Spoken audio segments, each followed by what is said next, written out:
June 23, 1565. Fort St. Elmo, Malta. Only 70 men are still able to stand and fight. They have been hit by cannons for 31 days without a break. The walls are completely gone. All that is left is broken stones and ground soaked with blood. Commander Luigi Broglia can hear the enemy coming. 5,000 Ottoman janissaries, the best soldiers of the Sultan's army, are screaming as they run through the big holes in the walls. This looks like the end, but here is what you need to know. This small fort was supposed to fall in 1 week, or maybe 2 weeks if the defenders were very lucky. Instead, it held on for a whole month, and because it did, everything changed. Before we continue, I need your help. If this story touches you, if it makes you think about courage in a new way, please press the like button and leave a comment below. It tells YouTube that history is important, and it helps more people find these stories. Now let's go back to Malta. 6,000 defenders are facing 40,000 Ottoman soldiers in a siege that will decide who rules the Mediterranean Sea. The year is 1565. The Ottoman Empire is at its strongest. Sultan Suleiman, the Magnificent, rules lands from Budapest all the way to Baghdad, from the gates of Vienna to the coast of North Africa. His ships control the Mediterranean Sea. His armies have beaten every enemy. Now he has sent the biggest invasion force ever seen in the Western Mediterranean to destroy one small group, the Knights of St. John. These knights hold a tiny rocky island called Malta between Sicily and Africa. The knights are outnumbered 7-1. They have no help coming and no way to escape. The Spanish leader in Sicily only sent a letter that said, "Good luck, we will pray for you." The Ottoman fleet has more than 200 ships. They have brought 40,000 soldiers to an island guarded by only 6,000 men. Half of those defenders are farmers and fishermen who have never held a sword before. This does not look like a battle. It looks like the knights will all be killed, but the knights refuse to give up. What happens in the next 4 months will be one of the hardest, bloodiest, and most important sieges in history. Men will fight among ruins. A 71-year-old leader will put on full armor and fight in the front. One whole fort will be given up on purpose just to slow the enemy down. And the big question over everything is, how long can you keep fighting when there is no hope left? Let's find out. But before we watch this island get attacked, you need to understand what is really at stake. This fight is not only about religion or land. It is about who controls the Mediterranean Sea. Whoever controls the sea controls the trade roads between East and West. Control the trade roads, and you control the world. The Knights of St. John are not just regular soldiers. They are a special religious army that has been fighting Muslims for 400 years. Think of them as a team of the best fighters from many countries, held together by promises to God. There are French knights, Spanish knights, Italian, German, and Portuguese knights. They come from all over Europe, leave their families, promise to obey strict rules for life, and give their whole lives to one job: protect Christian travelers and fight the Ottoman Empire. They used to own the island of Rhodes, right off the coast of Turkey. For more than 200 years, they used it as a base to attack Ottoman ships, free Christian prisoners, and make trouble for the Sultan. In 1522, Suleiman, young and full of big plans, decided to get rid of them. He brought 100,000 men and attacked Rhodes for 6 months. The knights fought longer than anyone thought they could, but finally they had to give up. Suleiman was so impressed by how brave they were that he let them leave with their weapons and their honor. That was a big mistake. The knights moved around Europe like people with no home. In 1530, the Holy Roman Emperor gave them the island of Malta. He did not give it because he was kind. He gave it because no one else wanted it. Malta is just rock. There are no rivers, almost no trees, and the summer heat can kill you. But Malta sits right in the middle of the Mediterranean Sea, halfway between Sicily and North Africa. From Malta, the knights could attack Ottoman supply ships going to different places. They could stop enemy soldiers moving to North Africa. They could help Christian pirates attack Muslim towns. And that is exactly what they did for 35 years. Every ship the knights captured embarrassed the Ottoman Empire. Every attack reminded the Sultan that he had not finished the knights at Rhodes. The Sultan is old now. He is in his 70s, and he wants this problem fixed before he dies. Malta is not just a place to take. It is personal for him. There is an even bigger danger. If the Ottomans take Malta, the next place is Sicily, only 60 miles away. After Sicily comes Naples, then Rome. The Pope knows this.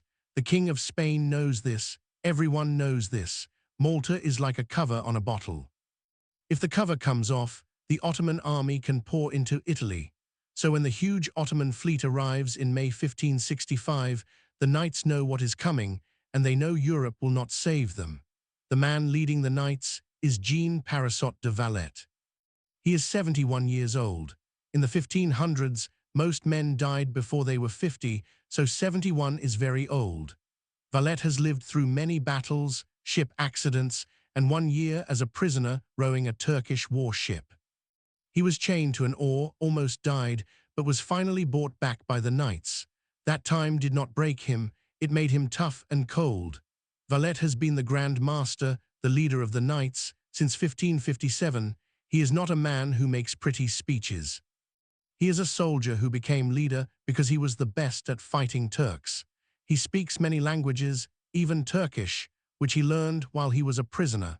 He has fought in North Africa, in the Aegean Sea, and on raids along the Ottoman coast.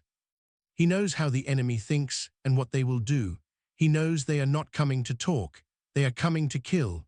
When the Ottomans arrive, the knights have only about 600 real knights on the island. That sounds small, but these knights are not normal soldiers. They started training to fight when they were teenagers. They have the best armor and weapons money can buy. Most have fought in many battles already.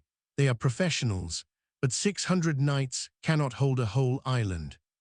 Valette also has about 4,000 paid soldiers from Spain and Italy, plus local Maltese fighters and a few hundred others. Some of these men have experience, most do not. The Maltese men are fishermen, farmers, and workers.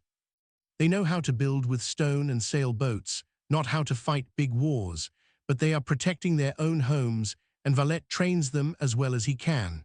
The knights have made 3 places very strong: Fort St. Elmo at the end of a narrow piece of land that guards the North Harbour, Burgu, the main fortress city where Valette has his main base, Singlia, a smaller strong town across a narrow strip of water from Burgu. All 3 places are connected by the waters of the big natural harbour called Grand Harbour. That harbour is the reason Malta is important. Valette knows the Ottomans must take Fort St. Elmo first. It blocks the way into the harbour. Without it, the Ottoman ships cannot come in safely. The big question is, how long can St. Elmo hold, and what happens when it falls? Suleiman is not coming himself. He is too old and busy with other wars. He sent 2 leaders instead. Mustafa Pasha, an older general who is careful, patient, and very harsh. Pili Pasha, a younger admiral who wants to prove how good he is. They do not like each other, but they both want to win Malta. There is also Dragut Rise. If you are Christian and live near the Mediterranean, that name makes you afraid. Dragut is the most famous and feared pirate. For 40 years, he has attacked the coasts of Spain, Italy, and France. He has taken thousands of Christians and sold them as slaves. He has beaten Spanish ships and taken whole cities. He is 76 years old now and supposed to be too old to fight, but the Sultan asked him to come. Dragut is in Tripoli when the fleet leaves, but everyone knows he is on his way. When he arrives, things will get even worse. The fleet leaves Constantinople in April 1565. It has more than 200 big ships, 40,000 men, elite janissaries, cavalry, builders, cannon teams, and helpers. It is the biggest army the Ottomans have ever sent west. They stop in Greece for more soldiers, then sail near Sicily to learn about the knights. By the middle of May, they are ready. On Malta, the knights watch the sea every day. Scouts bring news of the fleet getting closer. Valette calls all the leaders to a final meeting in Fort St. Angelo, his main base in Burgu. The room is full of top knights, local captains, and paid officers. Maps are on the table. Everyone knows the enemy is coming, but no one knows if they can win. Valette stands up and speaks in a calm, strong voice. "Gentlemen, the Turks are coming. They have more men, more guns, more ships than we do. We have no help coming. We have nowhere to run. What we have is this island and each other. Some of you will die, many of you will die, but if we hold them here, we break their army. And if we break them here, we stop them everywhere." He stops for a moment. "St. Elmo will be their first target. I need men who are ready to go there." Silence, then hands go up, more than enough hands. Everyone in the room knows that is where the fight begins. Within 2 days, those volunteers are inside Fort St. Elmo, looking out at the sea. The fort is at the very end of a narrow piece of land that sticks out into the water. It is built like a star with 4 points, so the defenders can shoot in many directions. The walls are thick stone, made stronger not long ago, but they were built to stop small raids, not a huge army. From inside St. Elmo, you can see Burgu across the water. It is close enough to wave, but too far away to get help quickly. Commander Luigi Broglia arrives with 150 knights and 500 soldiers. Broglia is 47 years old, a knight from Lombardy. He has fought Ottomans for 20 years in North Africa and the Aegean Sea. Valette chose him because he is calm and obeys orders, even impossible ones. Valette's orders are simple: hold Fort St. Elmo as long as you possibly can. Every day you stay alive helps us make the other forts stronger. Every Ottoman soldier who dies attacking you is one less soldier who will attack Burgu and Singlia. You are buying time with your lives. That is the job. Broglia does not ask how long he must hold. He already knows the answer. Across the harbor in Burgu and Singlia, everyone else gets ready for the siege. Valette has workers tear down houses outside the walls so the enemy has no place to hide. They save wood, dig wells deeper, count food, and give out smaller portions. Every person who can work, women, children, old men, carries stones, fills bags with sand, and gets medical supplies ready. Knights walk the streets in their special coats with the big white cross. Paid soldiers clean their weapons. Maltese fishermen learn how to use guns. Priests listen to men say their sins for hours. Valette walks the walls every morning. He checks everything, talks to the men, and lets them see him. He is old, but he moves fast. He is everywhere, looking at cannons, checking food, asking questions. He sleeps only 4 hours a night in Fort St. Angelo, a very old fort built on solid rock above the harbor. From the highest tower, you can see the whole island. On May 18th, from that tower, Valette sees the enemy coming. First it is a dark line far out at sea.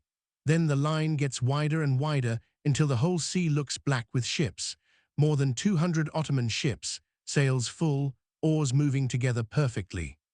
The fleet is so big it takes hours for all the ships to pass one spot. The men on the walls become very quiet. You can know with your mind that 40,000 men are coming, but seeing it is different. The ships do not come straight into Grand Harbor. Fort St. Elmo blocks the way, and that is why it must be taken first. Instead, the fleet goes around the south side of the island and stops in a safe bay called Marsaxlock. Soon small boats bring soldiers to the land. Tents go up, camps cover the hills. Horses come off the ships. Big cannons are rolled onto the shore. From Burgu, the knights watch the enemy camps grow bigger every hour.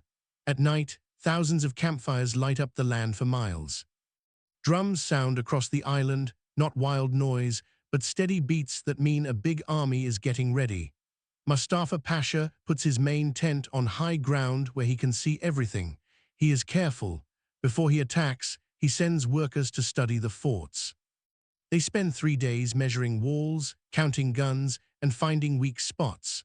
Ottoman horse soldiers ride around the countryside to make sure no Maltese people are hiding. On May 21st, the Ottoman army starts walking toward Grand Harbor. They move slowly. There is no hurry. The knights cannot run away. By the middle of the day, on May 22nd, the first Ottoman soldiers reach the hills above Fort St. Elmo. Mustafa himself rides forward to look at the fort. He has taken many forts in his life. This one looks small and alone. The walls face a little uphill, so his cannons will shoot down at them. The sides of the fort are open to the sea, but his ships now control the water. He asks his workers, "How long will it take?" "A week, Pasha, maybe less." Mustafa agrees. "Take St. Elmo fast, move the ships into the harbor, then attack the main forts in Burgu and Singlia." The knights have only about 6,000 men in total. He has 40,000. This will not be like Rhodes. This will be quick. Behind him, thousands of soldiers start digging long trenches down the hill toward the fort. The trenches are made in zigzag lines, so the defenders cannot shoot straight down them. They build places for cannons protected by wood and dirt. Oxen pull huge bronze cannons into place.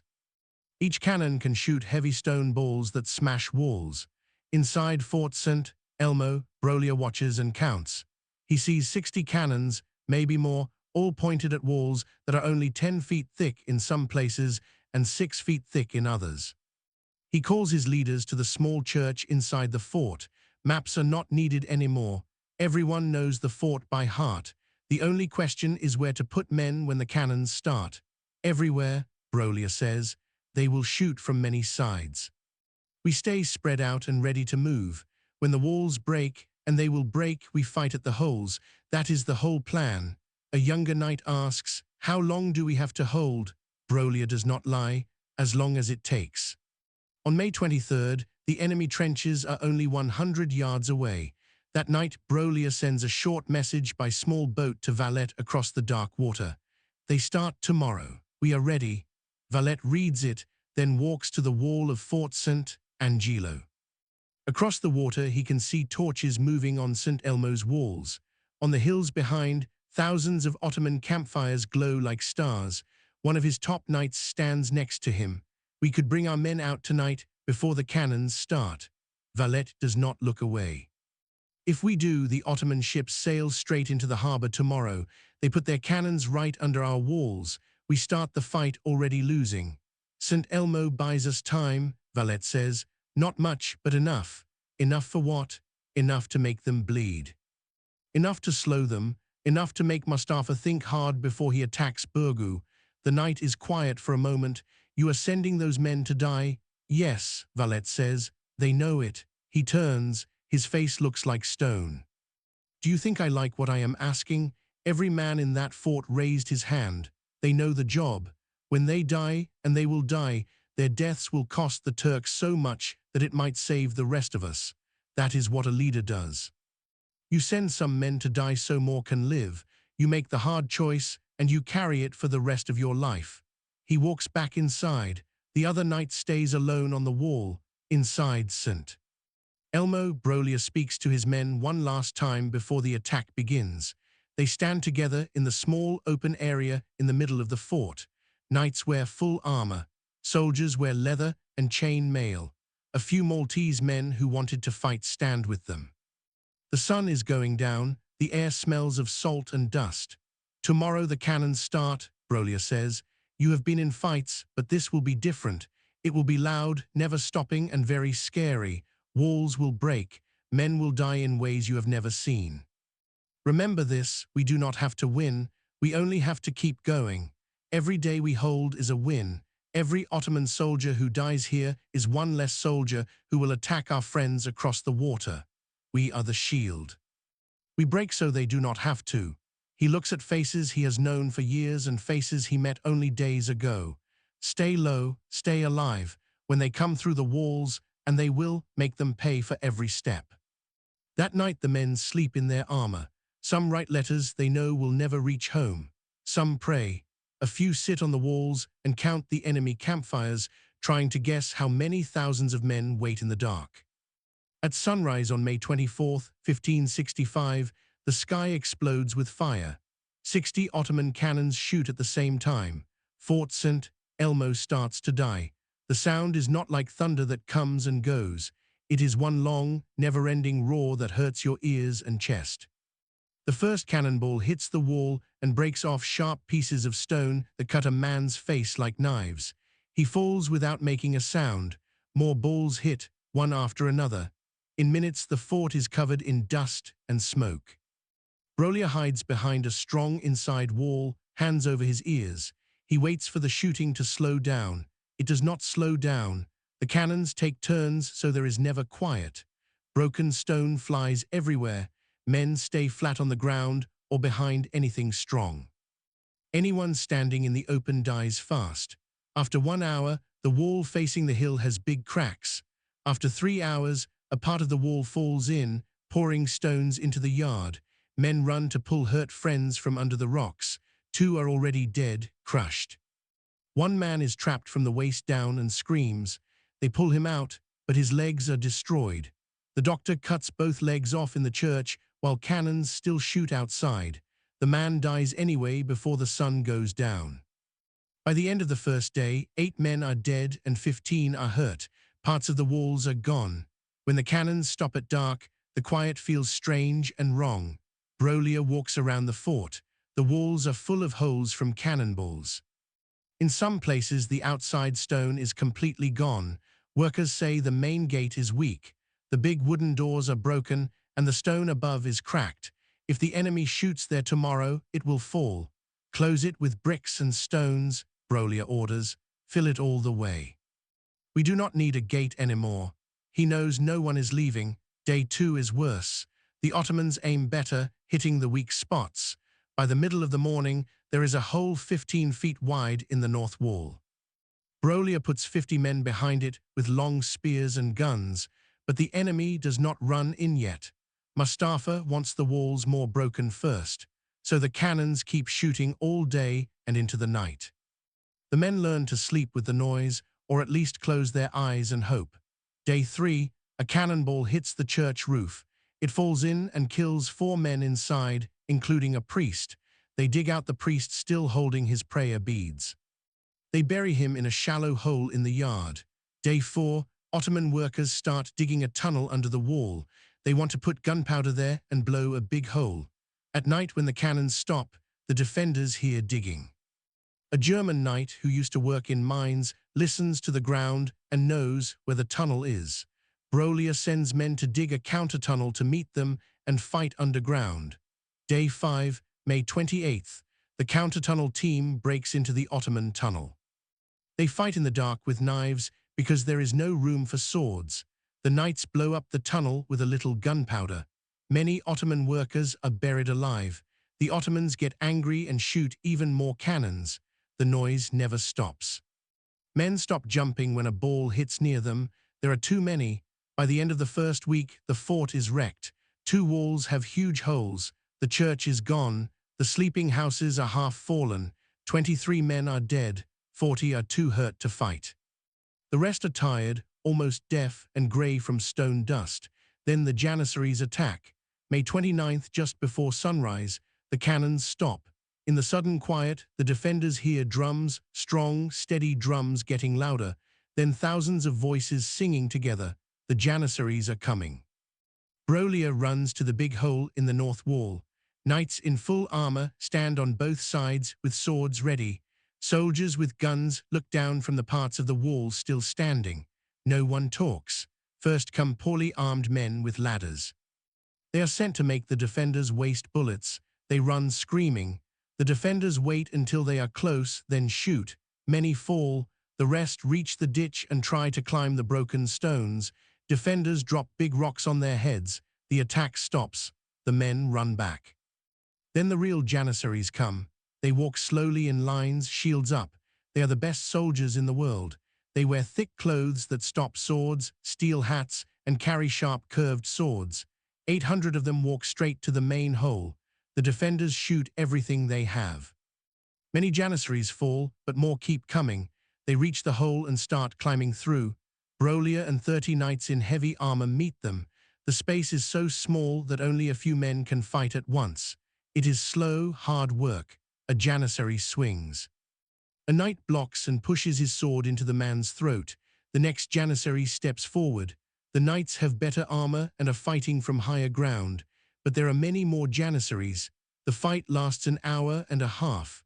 The ground is wet with blood. Bodies are piled so high that men climb over dead friends to keep fighting. Finally, one knight with a long axe holds the hole alone for 10 minutes while others pull hurt men back. The Janissaries cannot pass him. When more knights help, the enemy pulls back.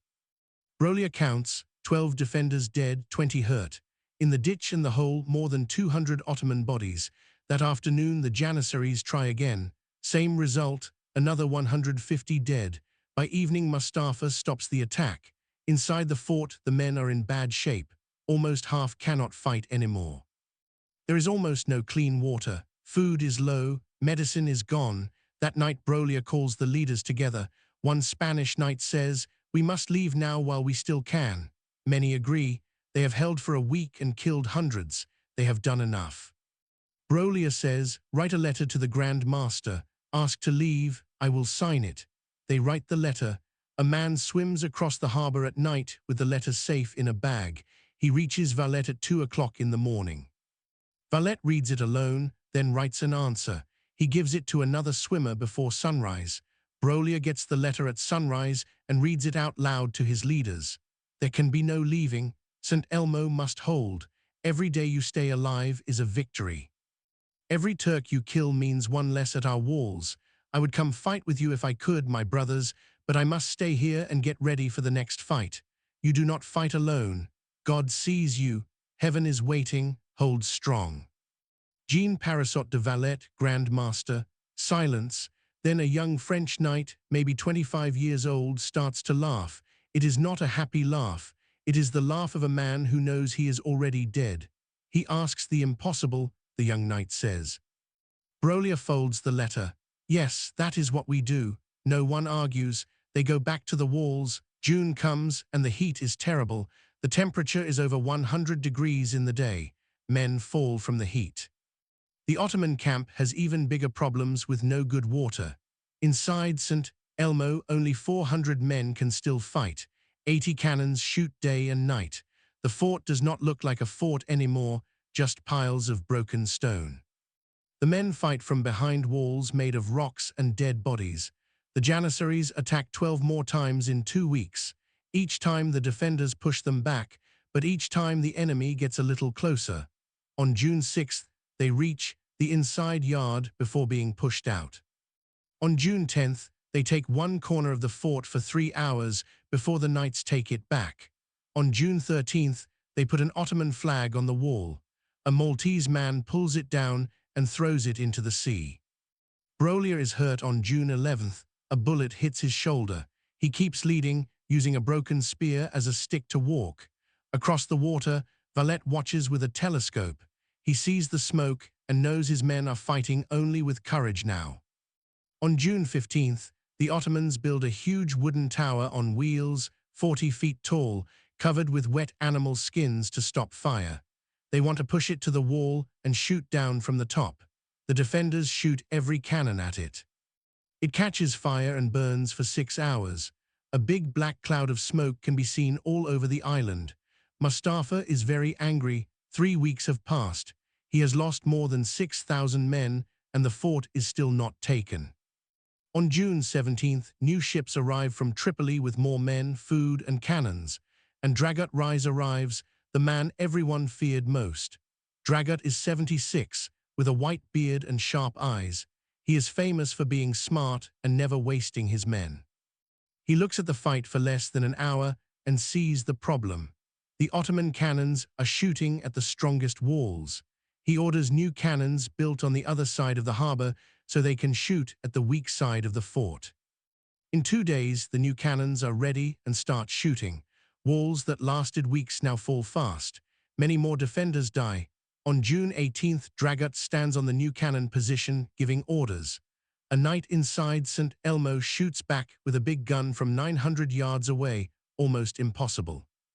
The young French knight who laughed at Valette's letter is the shooter. His cannonball hits the ground right in front of Dragut. A piece of rock flies up and hits Dragut in the head. He falls, blood pours out. His men carry him away. The doctor says his skull is broken. Nothing can be done. Dragut stays asleep for days and dies on June 23rd. The Ottomans are shocked. They lost their best leader. In St. Elmo, the men feel a little better. They killed the monster. It does not save them, but it means something. By June 22nd, fewer than 100 men can still fight in the fort. There are no real walls left. The enemy trenches are right at the edge of the ditch. Everyone knows the last attack is coming tomorrow. Brolia calls the last men together. Most are hurt, all are very tired. They stand in the broken yard among the dead. Tomorrow they come with everything, Brolia says. We cannot stop them, but we will make them remember us. No long speech, no prayers. Just getting ready, cleaning swords, loading guns, piling rocks to throw. At sunrise on June 23rd, the cannons shoot harder than ever. Then they stop. 5,000 Janissaries run at the ruins. They do not run wildly. They move in groups, using the broken stones to hide. The defenders shoot everything: guns, small cannons filled with nails and rocks, big stones. Many Janissaries fall, but too many keep coming. Soon the enemy is inside from 3 sides. The fighting turns into small separate battles. Little groups of knights fight back to back. There is no plan anymore, just staying alive as long as possible. Brolia stands in the middle of the yard with 12 knights. They make a circle with long spears pointing out. A bullet hits Brolia in the chest. His armor stops it, but it breaks bones. He keeps standing. Another bullet hits his leg. He falls to one knee. A Janissary runs at him. Brolia kills him with his sword. He is hit again in the shoulder. He is bleeding from many places, but still fights. A group of Janissaries surround him. He kills 2 more before one cuts his throat. He dies on his knees with his sword still in his hand. Across the yard, the young French knight fights on the church, steps with a broken sword and a knife. He kills 1 man, fights another, and does not see the third. A sword cuts his neck. He falls on the steps. The last 20 defenders hide in one corner behind rocks. The Janissaries ask them to give up. They answer with gunfire. The enemy attacks. 5 minutes later, every defender is dead.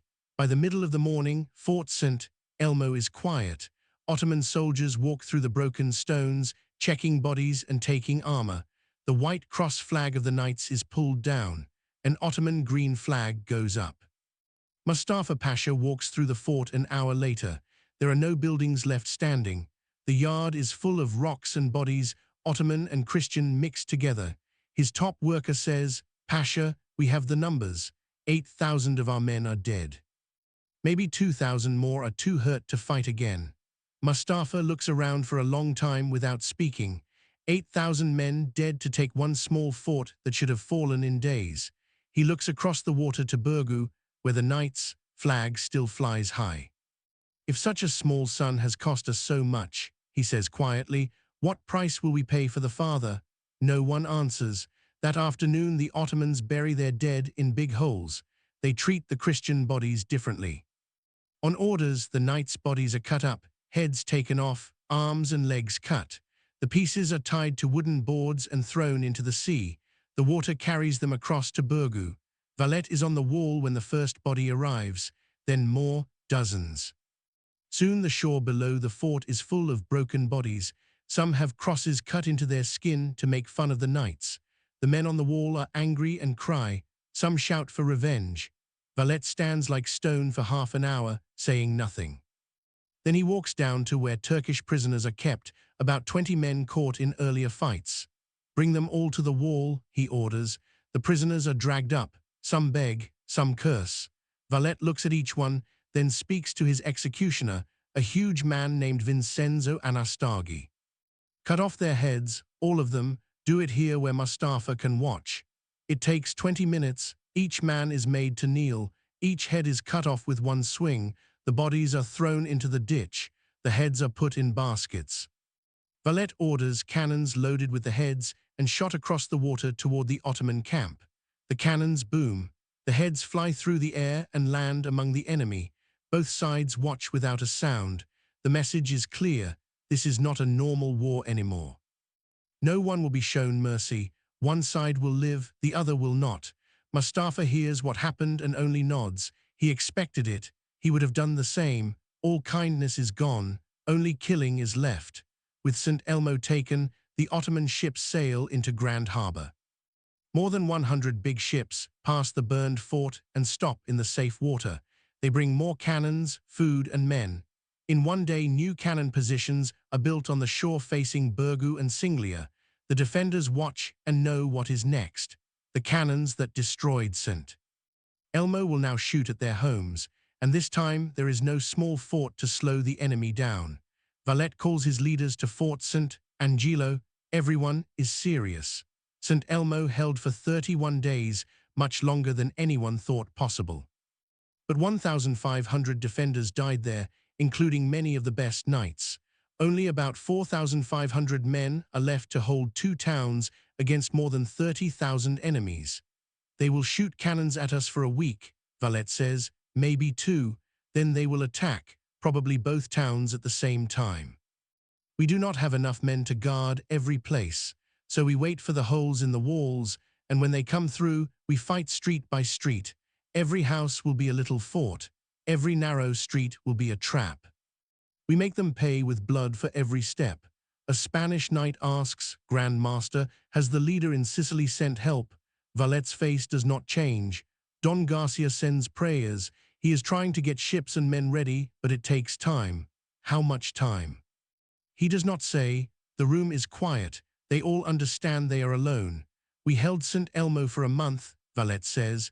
Now we hold Burgoo and Singlia as long as we must. Days, weeks, months. It does not matter. We hold because there is nowhere else to go. We hold because if Malta falls, Italy is next. We hold because that is who we are. He sends the men back to their jobs. He stays alone with his maps, planning where the next fight will be. Outside, the sun goes down. Thousands of Ottoman campfires light the night. In Burgoo and Singlia, the men stand on walls that now feel very weak. On June 25th, 2 days after St. Elmo fell, the Ottoman cannons start shooting at Burgoo and Singlia. 80 big guns shoot day and night. The walls start to break, and the real siege begins. The first thing different is the noise. At St. Elmo you could hear each cannonball hit. Here there are so many that it sounds like one never-ending crash of metal and stone. The second thing is there is nowhere safe. St. Elmo was only soldiers. Burgoo and Singlia are towns with houses and families. The first cannonball that flies over the wall kills a woman putting clothes on a line. The next one knocks down a house and buries a family of 4. By the end of the first day, everyone knows the walls cannot protect them completely, but most people stay anyway. Women carry bullets and water to the men on the walls. They take care of the hurt in small hospitals. Children run messages. Old men who can hardly walk guard quiet parts of the wall so younger men can fight. This is not just an army defending a city. This is a whole city defending itself. Valette is everywhere.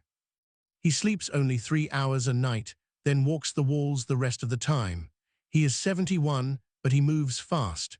When men see their old leader standing in the worst cannon fire without fear, it gives them courage. The Ottoman plan is careful. They shoot at one part of the wall until it falls, then move to the next part. By July 3rd, there are 3 big holes in Burgoo's outer wall and 2 in Singlia's wall. Workers try to fix them at night with wood and stones, but the cannons break the fixes faster than they can build. Ottoman workers dig tunnels under the walls again to put gunpowder there. The defenders dig tunnels to meet them and fight underground with knives in the dark. On July 8th, one Ottoman mine blows up too soon and kills 30 of their own men. They just dig 2 more tunnels the next day. The July heat is awful. Smoke, fire, dust, and dead bodies make it feel like an oven. Men fall from heat. Water is running out. Each man gets only 1 cup a day. On July 10th, the Ottomans bring out 3 huge wooden siege towers, 40 feet tall, covered with hides and metal to stop fire.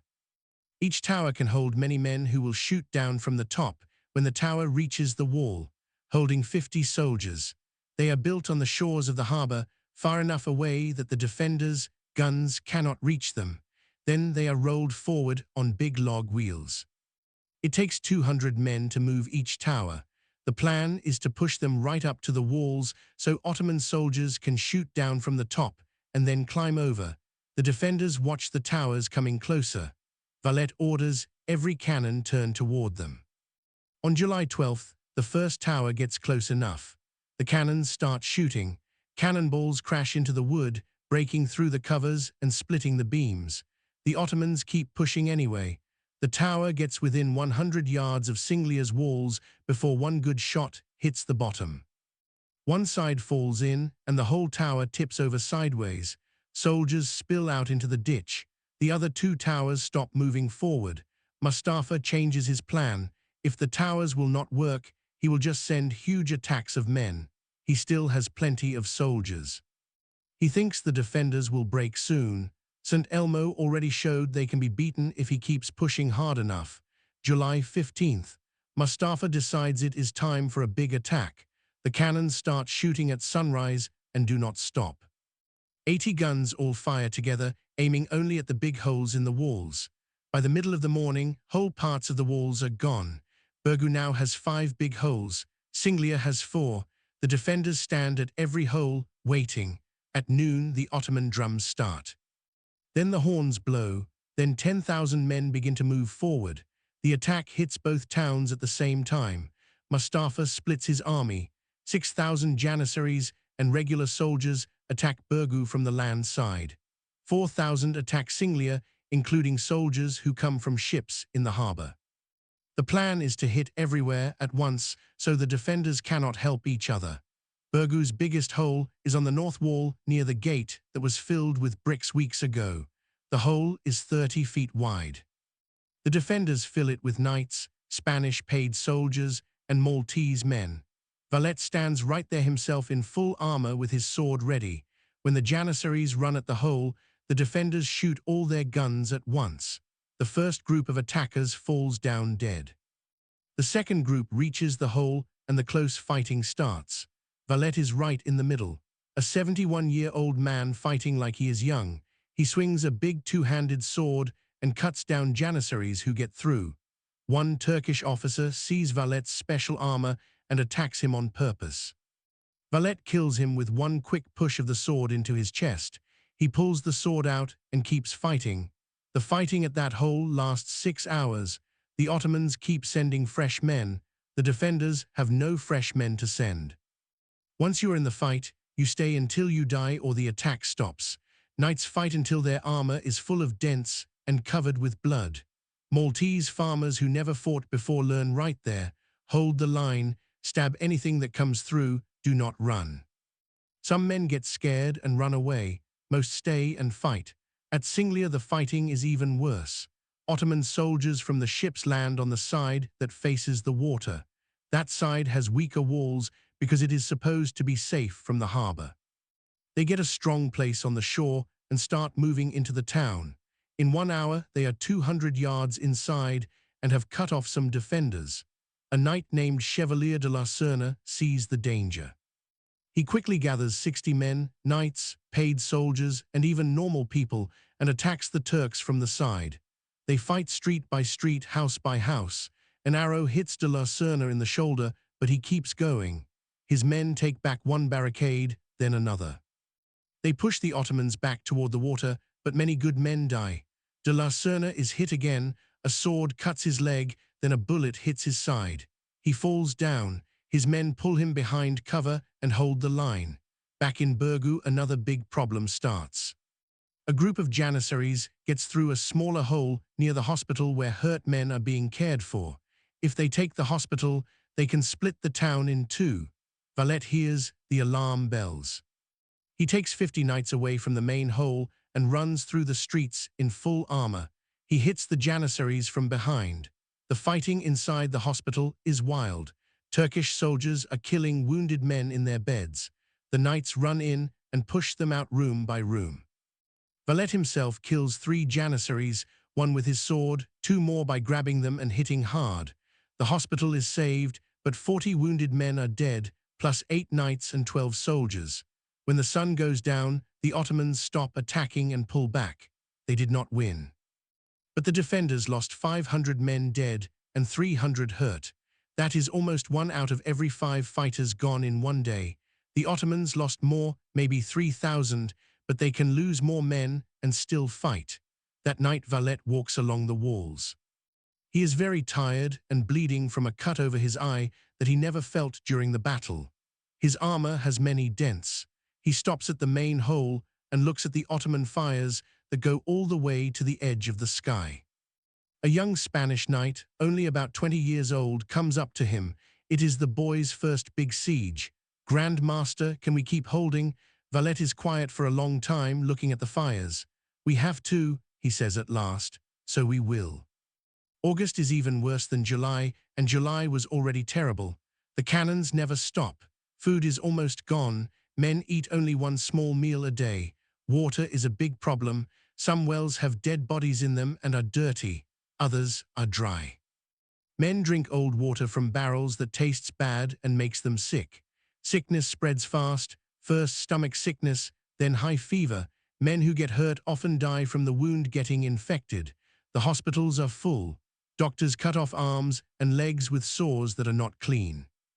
Half the men who have an operation die anyway. Dead bodies are buried in big holes outside the walls because there is no room inside. The Ottomans are sick too. Their camp is full of disease and heat. Food ships from far away do not come often enough. Soldiers do not want to fight anymore. Some run away. Mustafa has to kill a few in front of everyone to scare the others into staying. He puts men on sharp sticks where everyone can see, but the Ottomans still have many more men. Even after losing so many, Mustafa has about 30,000 soldiers who can fight. Valette has maybe 3,000. The numbers are simple and scary. On August 7th, another big attack comes. This time they hit only Burgu with everything they have. They learn that attacking two places at once makes them weaker. Better to break one place completely. The attack lasts 10 hours. The defenders stop them, but lose another 200 men. That leaves fewer than 2,800 fighters. August 12th, another attack. This one is stopped faster. The Ottoman soldiers are tired and move slowly, but even a failed attack kills 50 defenders who cannot be replaced. August 19th, a third attack. The Janissaries get through the main hole and into the streets of Burgu before they are pushed back. 80 defenders die. Valette decides to make the defense stronger in one place. He moves all the normal people out of Singlia and into Burgu. It is better to protect one town well than two towns badly. The soldiers left in Singlia know they will probably die if Burgu falls, but they stay anyway because that is their job. By the end of August, only 2,500 men can still fight. Many have wounds, but can still hold a sword. The walls are just piles of rocks held together with wood and hope. Food and water are almost gone. Valette sends another message to Don Garcia in Sicily. It is short and honest. "We have done everything we can. We cannot hold much longer without help. If you are coming, come now." A week later the answer comes. "The help army is getting ready. We need more time." He does not say how much time. On September 1st, Ottoman workers start building new wooden bridges to cross the ditches and run straight at the holes in the walls. The defenders watch and know what it means. Mustafa is getting ready for one last huge attack. September 4th, more and more Ottoman soldiers move into the front trenches. Scouts say the camp is packing supplies, moving hurt men, getting ships ready.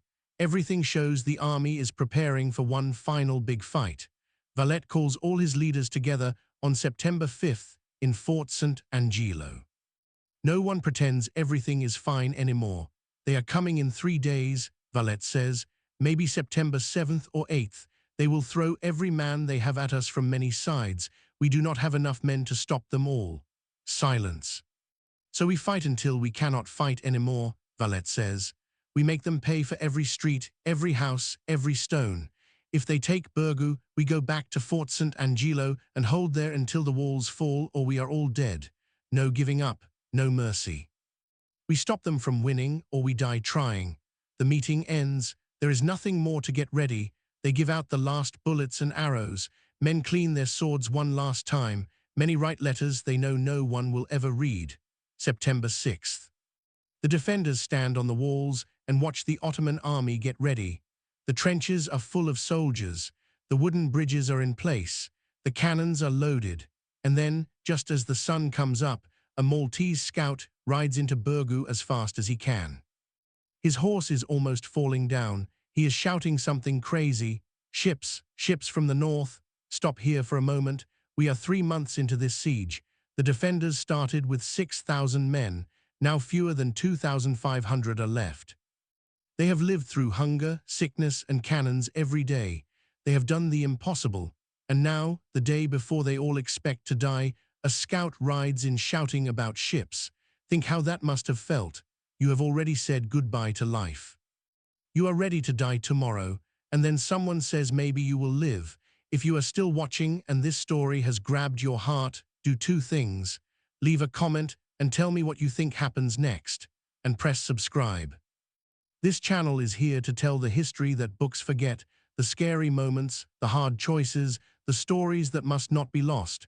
Now let's see if those ships really change everything. Valette grabs the scout by his shirt. Say that again. Ships, Your Excellency, from the north. Hundreds of them, Ottoman ships, more soldiers for them. The scout shakes his head, trying to breathe. No, Spanish flags, Sicilian flags, Don Garcia. He has landed at Melieha Bay with an army. For 5 seconds no one moves or speaks. Valette looks at the scout like he is speaking a dream. Then he lets go and turns to his leaders. Send riders north now. I want to know for sure.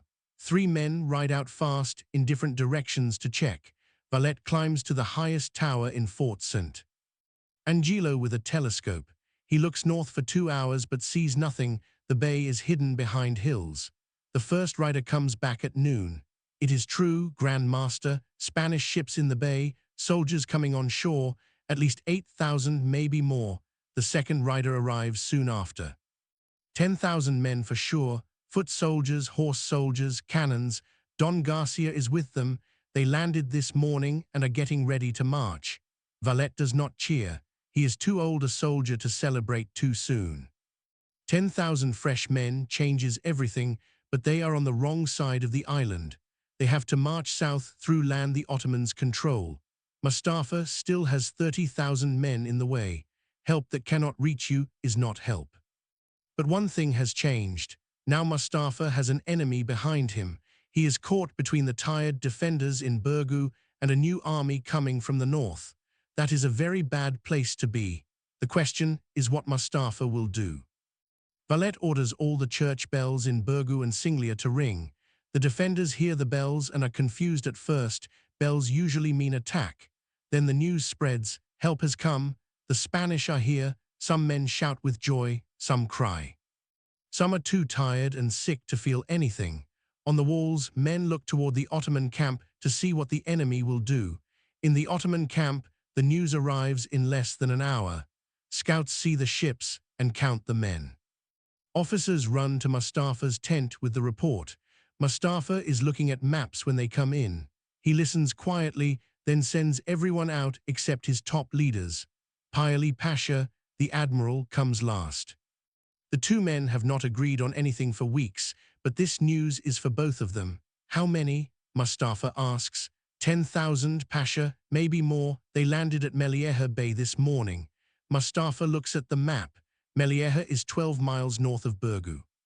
The Spanish will march south along the coast road. That gives him maybe 2 days, less if they march fast. What do we do? He asks. One officer says, attack Burgu right now, today, take the city before the Spanish get here. Then we turn and fight them from strong walls. Paoli Pasha answers, with what men? We have lost 20,000 since May. The soldiers we have left are sick and tired. You want to throw them at walls we have not broken in 3 months and hope we win in 1 day, then turn around and fight fresh soldiers. If we do not take Burgu, the whole war is lost. It is already lost, Paoli says angrily. We were supposed to take this island in 1 month. It has been almost 4 months and we are still outside the walls. Mustafa raises his hand. Everyone stops talking. He looks at the map for a long time. Finally, he speaks. How long to get the army back on the ships? Paoli looks surprised. You want to leave? Answer me. 2 days to load everything, 3 days if the weather is bad. Mustafa nods slowly. We leave, start getting ready now, do it quietly, no big announcements. I do not want men running away before we are on the ships. One officer tries to argue. Pasha, we are so close. Mustafa stops him. We have lost 20,000 men. We have no food left. Half the army is sick. The water is gone. And now a fresh army is 12 miles away. If we stay, we fight on two sides with tired men. If the Spanish join the knights, we are trapped. If we attack Burgu and lose, which we probably will, we lose everything. I will not throw away the Sultan's army for pride. We leave, pack the cannons, load the ships. We sail in 3 days. Pili looks happy, the others look sad, but no one argues. The decision is made. That night the Ottoman camp starts to change. Men take down tents quietly, supplies go on carts. Cannons are pulled back from the front. Everything is done slowly and without noise, but the defenders see it. Valette watches with his telescope. He sees tents coming down. He sees soldiers leaving the front trenches. He does not trust it. It could be a trick, pretend to leave, then attack when the defenders relax. Double the men on watch, he orders. No one rests until we are sure. September 7th, the day Mustafa planned his final big attack. Instead, more Ottoman soldiers pull back. The cannons still shoot, but not as hard. By afternoon, big parts of the camp are empty. Everything is moving to the coast where the ships wait. September 8th, the feast day of the birth of the Virgin Mary, a special holy day for the defenders. They have mass in the broken church of Fort St. Angelo. Valette is there, kneeling on the stone floor with his knights. The priest is speaking when a lookout runs in. Grand Master, they are leaving. Valette runs to the walls. Every man who can walk follows him. What they see feels like a dream. The whole Ottoman camp is being left behind, not slowly, fast and organized. Thousands of soldiers march to the coast in long lines. Tents are folded and put on carts. Oxen pull the big cannons away. The trenches and wooden bridges are taken apart or left empty. At the harbor, the ships are loading. Big war galleys come to the shore. Men climb on board. Boxes and cannons are lifted up. It is clear they are running away. For the first time in 4 months, the cannons stop completely. The silence is so strange that men do not know what to do. Some cheer, some just stare. Some sit down on the broken stones and cry, not happy tears, but tears because the fear is finally gone. They were ready to die today. They had accepted it. Now they do not have to. Valette does not cheer. He watches with the same hard face he has had for 4 months. He waits for the trick. But as hours pass and more ships leave, even he starts to believe it is real. By evening half, the Ottoman army is gone. The camps are empty. The hills that were full of enemy soldiers for months are quiet. September 9th. The last Ottoman ships leave Grand Harbor. All 200 ships gather out at sea and start sailing east. The last soldiers walk to the beach, get on small boats, and row out to the big ships. By noon, not one Turkish soldier is left on Malta. The siege is over. Valette stands on the wall of Fort St. Angelo and watches until the last ship disappears. He stands there for 2 hours to be completely sure. When the last sail is gone, he turns to the knights with him. Send riders north, find Don Garcia, tell him Malta is safe. Then he walks down from the wall through the broken streets of Burgu. He passes piles of stones, new grave, burned houses. Soldiers stand straight and salute as he goes by. He nods, but does not stop. He walks to the church in Fort St. Angelo, goes inside alone, and kneels at the altar. He stays there 1 full hour. No one goes in to bother him. Don Garcia de Toledo arrives 3 days later with his army. They march south along the coast road with no enemy in the way. Scouts say the Ottoman fleet is sailing far away toward Constantinople. The Spanish army reaches Burgu on September 11th. They walk through the broken gates and stop. Everything is destroyed. Houses are fallen down. Walls are smashed. The streets are torn from cannon fire. Men are still pulling dead bodies from under stones. The smell is terrible, smoke, dead bodies, sickness. The new soldiers thought they were coming to fight. Instead, they walk through a place that looks like the end of the world. They look at the defenders, thin men in broken armor, faces empty, eyes far away. They do not look like soldiers anymore. They look like ghosts who forgot how to die. Don Garcia is taken to Fort St. Angelo. He finds Valette in the command room looking at lists of dead men. Valette stands up when the Spanish leader comes in. He is not wearing armor for the first time in months. His shirt is dirty with old blood. He looks 100 years old. Don Garcia stops in the door and looks at him, then he walks forward and kneels. "Your Excellency," he says quietly, "you have saved all of Christian Europe." Valette looks down at him, his face does not change. "No," he says, "God saved Europe. We only refuse to let him down." Don Garcia stands up. "The king will want to give you honors, titles, land, gold, name anything." Valette shakes his head. "I need builders, stone workers, supplies. We are going to make this island a fortress that no one can ever take again. That is the only honor I want." Don Garcia nods. "It will be done." Valette sends him away and goes back to his lists of dead men. There is still work to do. Counting everything takes weeks. Not just the dead bodies, those are buried fast in big graves so sickness does not spread, but the full price of the siege. 7,000 defenders died.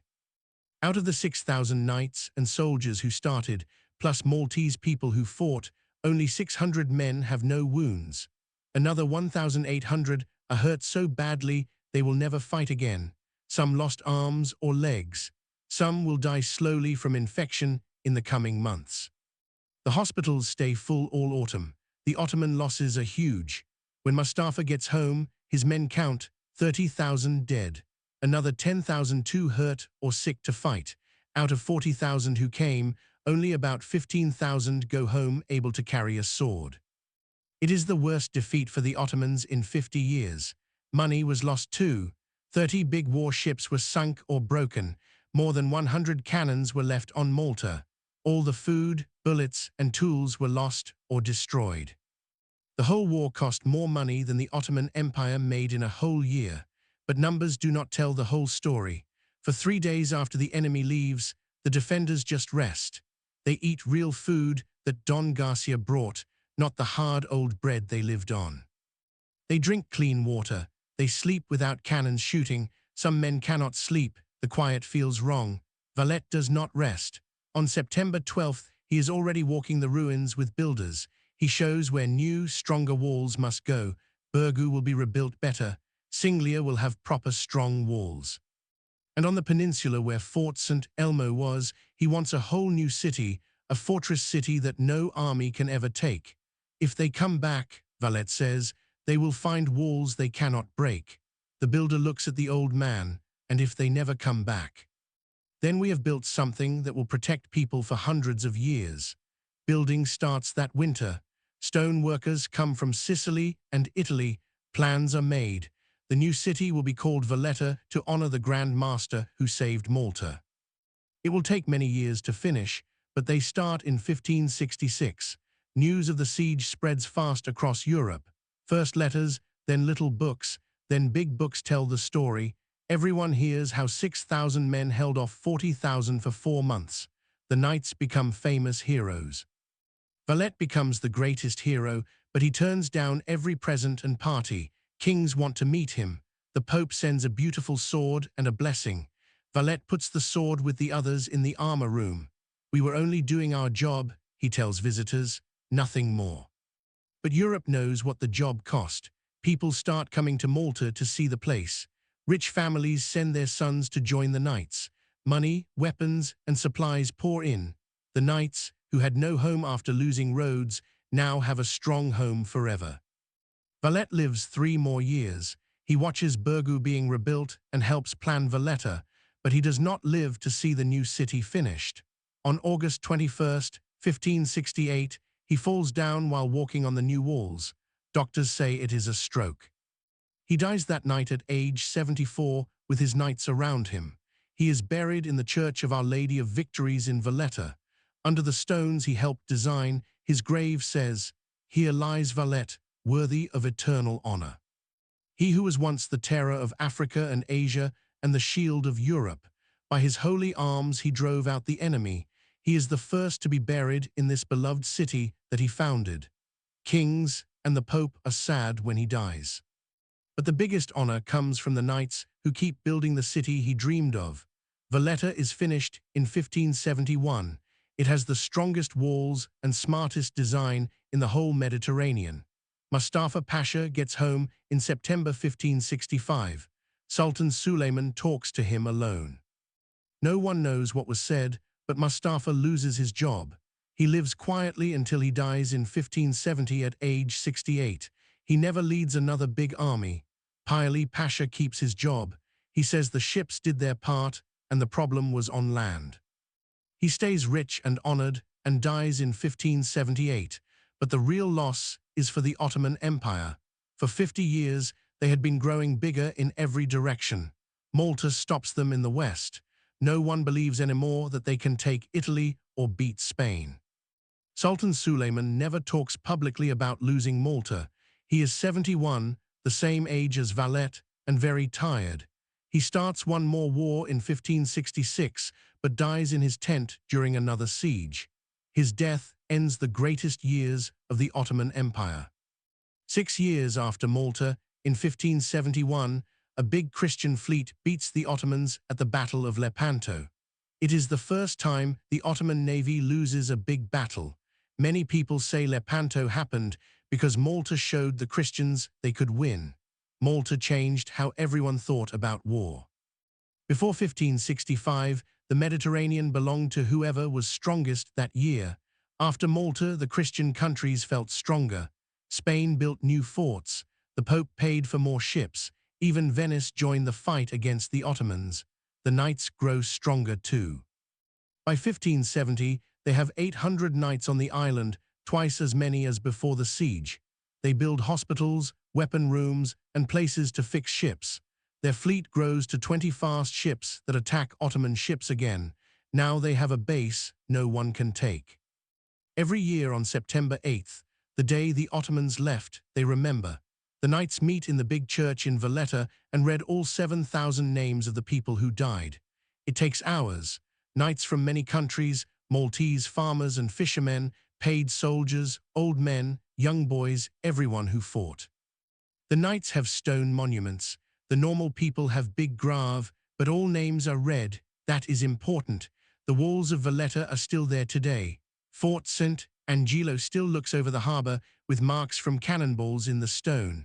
The broken stones of old Fort St. Elmo were kept on purpose inside the new walls to remember the men who died there.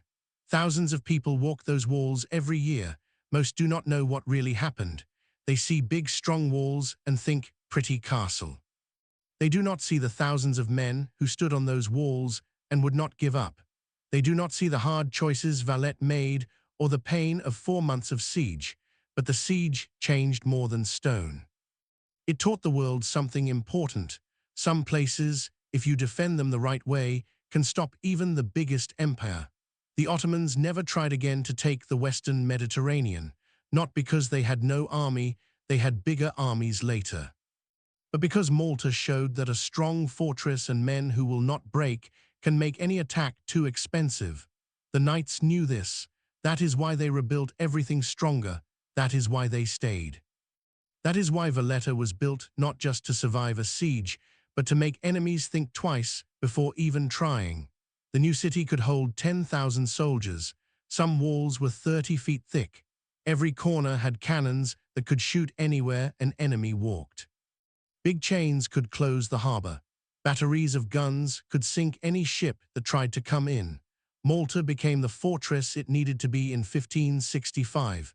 Too late for the men who died, but in time for everyone who came after. Here is what keeps historians awake about Malta. It should not have worked. Look at the numbers any way you want. The defenders should have lost fast. 6,000 against 40,000. No help promised. No safe place to run. Walls not strong enough for big cannons. Yet they held 4 months until the attackers gave up. Armies still study this siege today trying to understand why. Books say good land, strong walls, great leader, all true, but that is not the whole answer.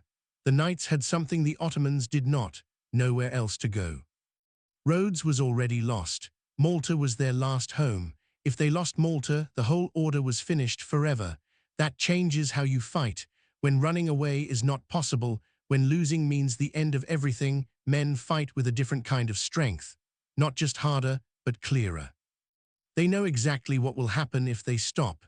Mustafa did not have that. He had orders, many men, and a big empire to go home to. Malta was an important job, not life or death for his people. When the job cost too much, leaving made sense. That is the difference. Valette fought because he had to live or die there. Mustafa fought to finish a task.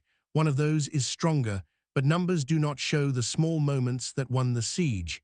The men at St. Elmo who chose to stay and die instead of swimming away at night. The Maltese farmer who never held a sword before but stood in a hole in the wall and fought. The woman who carried water to the men while cannons shot all around her. The doctor who cut off legs with a dirty saw knowing the man would probably die anyway. History remembers Valette because he was the leader. But the siege was not won by one old man giving orders. It was won by thousands of normal people making hard choices every day for 4 months. Stay on the wall or hide. Give your water to a hurt friend or drink it yourself. Run into the fight or wait. Most of those people died. Most do not have their names in books. They are just part of the 7,000 dead. But every one of those 7,000 had moments where they decided to keep going instead of giving up. That is what held Malta, not just walls or cannons. Thousands of small decisions to fight one more day. That is both beautiful and sad. It means Malta could only be saved by so many people dying. Valette knew this. That is why he let 1,500 men die at St. Elmo to buy time. That is why he stood in the worst fighting places himself. If the men saw their 71-year-old leader ready to die, they would be ready too. That is great leadership. It is also using people's courage to keep them fighting. Valette did it because he had no other choice. If he did not, everyone would die anyway, so he chose to lose some men to save others. In the end, he lost most to save a few. History calls him a hero. The men who died probably called him a hero too, but the question stays. Here is why Malta still matters 460 years later. It shows what people can do when they decide they will not break. Not because they are super strong or perfectly trained, just because they choose to stand and keep standing. The Ottomans had better weapons, more food, many more men. They did everything the right way, shot cannons, built tunnels, attacked together, changed plans when something failed. And they still lost, because the defenders took pain that should have destroyed them and kept going.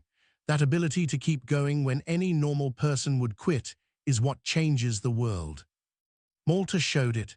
The Ottomans learned and never tried the West again. Europe learned and built stronger forts, knowing sieges are won by who can suffer longest. We remember the Great Siege because the story was supposed to end with the Ottomans winning.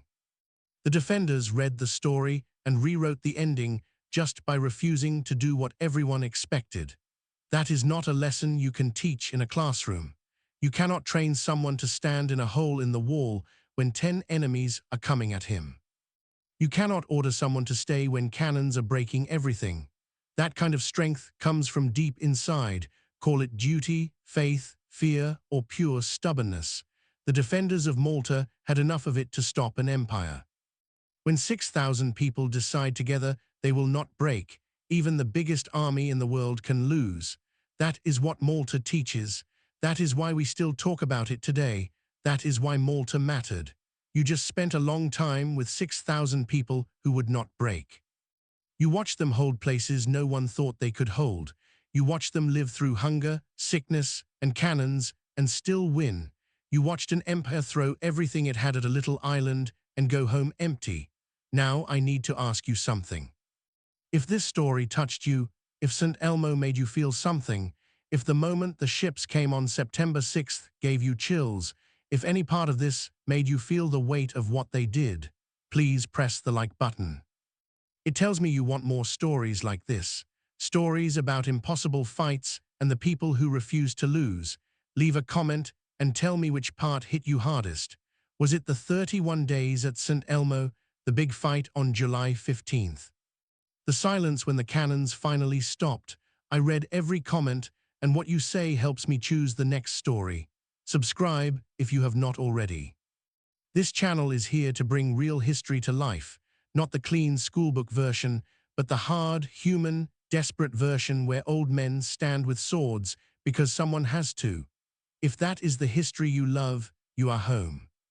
And if you know someone who loves history the same way, share this video with them. These stories must not be forgotten. The 1,500 men who died at St. Elmo must be remembered, the farmers who became soldiers, the knights who chose duty over life, the Grand Master who built a city that still stands. They all deserve to be remembered. That is what this channel does. We remember. Thank you for staying until the end. Thank you for listening. You are part of our history family now. I will see you in the next one.